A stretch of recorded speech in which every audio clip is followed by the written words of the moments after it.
Salutări! Numele meu e Jarionuț și vă voi arăta astăzi metoda pe care o folosesc pentru gravarea electrochimică pe lame. Lama pe care o voi folosi astăzi este din oțel Neolox, făcută pentru soția mea. Este un oțel care îmi place mult și dă rezultate bune. Ce materiale ne trebuie? În primul rând, un spray cu vopsea sau lac fotorezistent. Numele lui este Pozitiv 20. Acesta va fi folosit pentru acoperirea lamei. Pentru developarea acestui spray ne trebuie o soluție de developare tip Seno 4007. Vom mai folosi și eticheta pe care o lipim deasupra lamei. Vă voi arăta într-un filmuleț viitor și cum realizez aceste etichete. Soluția mea este după multe încercări. Nu știu dacă este cea mai bună, încercând să o perfecționez. Altceva. Niște bețișoare de urechi și o soluție saturată de sare în oțet. Și bineînțeles, sursa de curent. Ce folosesc eu este un vechi alimentator didactic care poate merge până la 24 de volți, dar momentan este legal la 12 volți. Am ieșire atât continuă cât și alternativă.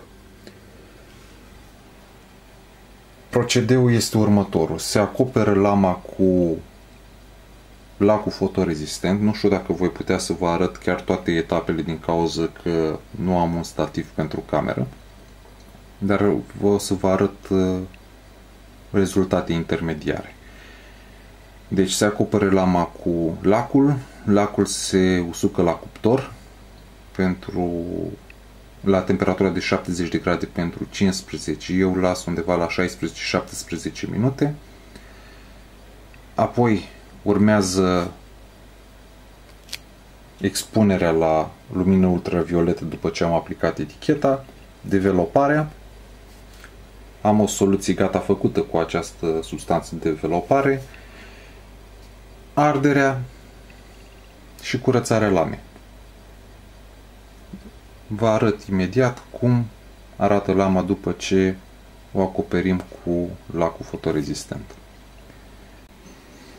Bun, aceasta este lama acoperită cu lacul fotorezistiv. Nu o țin foarte mult la lumină pentru că se va voala. Folosesc un carton negru, o hârtie groasă de fapt, pentru a o înveli și a avea expunere cât mai puțină la lumină. Vopseaua este sensibilă la ultraviolete, dar cam orice sursă de lumină are și emisie în ultraviolete și de asta am acoperit-o cu cartonul și când o bag la cuptor. N-am să vă arăt și bucătăria soției mele și cuptorul, dar revenim după ce se usucă. Am revenit. Cât timp se află lama la cuptor pentru uscarea lacului, voi încerca să vă prezint un pic eticheta.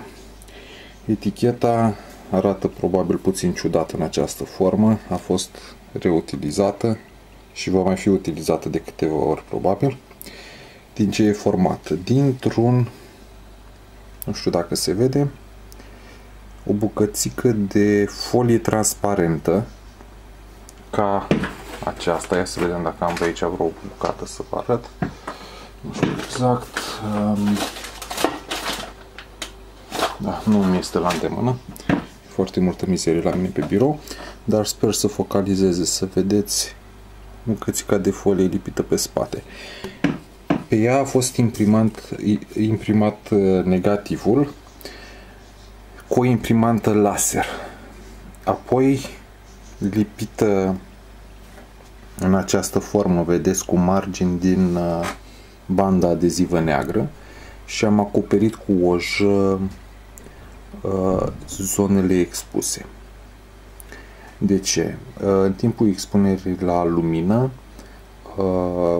dacă lumina este prea puternică sau expunerea prea lungă, lumina ultravioletă va penetra inclusiv aceste zone negrite și de aceea am preferat să le reacopăr cu ojă. Este o operațiune migăloasă, dar cu multă atenție se poate face cu ojă normală și o scobitoare de lemn ascuțită. Bun, cam atât. Revin cu lama. M-am întors cu lama după 15 minute la cuptor, la temperatura de 70 de grade. Eu o țin un pic mai mult ca să fiu sigur, undeva la 17 minute cam. Lacul este uscat. Voi aplica eticheta pe zona care vreau să rămână impregnată și vom proceda la expunere. Eticheta e lipită.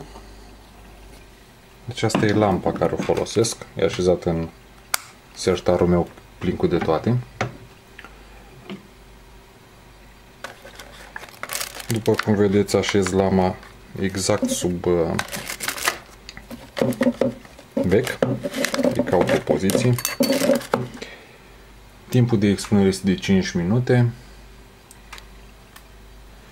Distanța față de bec e undeva la 10 cm. Becul este un bec, vi-l arăt după ce se termină expunerea, un bec economic. Revin după ce se termină timpul de expunere. Expunerea s-a terminat, după cum vedeți încă nu se vede nimic pe vopsea. Dacă este o expunere mai lungă, la un moment dat apare o nuanță, dar nu a fost acest caz. Voi folosi acum soluția de developat, care o am într-un borcan gata preparată. Eu o fac un pic mai concentrată pentru a avea efect mai rapid. Vă voi arăta imediat rezultatul după developare. Așa arată după developare. Voi proteja zona din prejur cu bandă electrică neagră și cu un pic de ojă. La fel cum am făcut și pe eticheta care am folosit-o la expunere. Revin după ce le aranjez. Da, să sperăm camera va focaliza.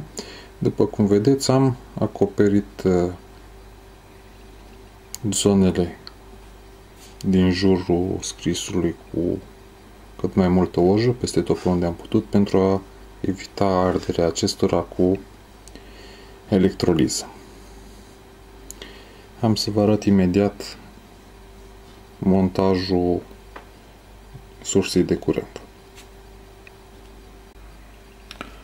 Am conectat plusul la lamă printr-un crocodil și pe celălalt crocodil, cel negativ, am prins un ac mai gros pe care îl voi folosi pentru procesul de ardere.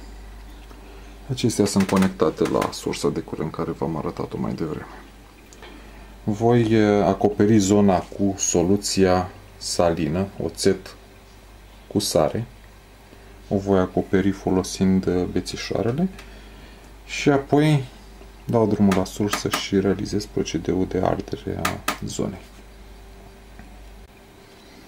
Aceasta este spuma formată de ardere. Pare rău că nu vă pot arăta procesul, din păcate nu am un stativ.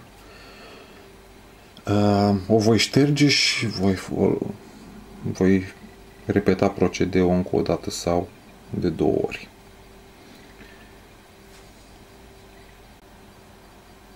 Da.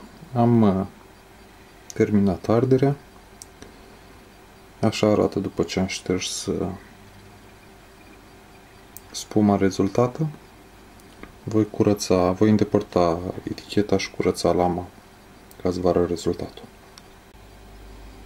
Acesta este rezultatul. Nu știu dacă focalizează foarte bine. Așa. Are un pic de urme de arsură pe lângă scris, din cauza că am insistat cu arderea un pic mai mult. Așa mă străduiesc eu sau mă chinui de fiecare dată. Mi se pare că poate nu-i de ajuns. Îmi trebuie ceva mai multă experiență pentru a ști pe fiecare oțel în parte câte treceri sunt necesare. Pe acesta au fost 2 treceri la curent pozitiv, la curent continuu și o trecere la curent alternativ. Trecerea la curent alternativ se folosește pentru înnegrire. Mulțumesc pentru că ați urmărit filmulețul meu și sper să vă placă. Dacă sunteți interesați în continuare de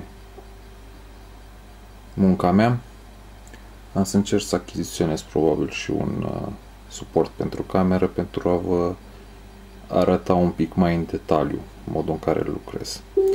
O zi bună în continuare și vă mulțumesc încă o dată pentru atenție.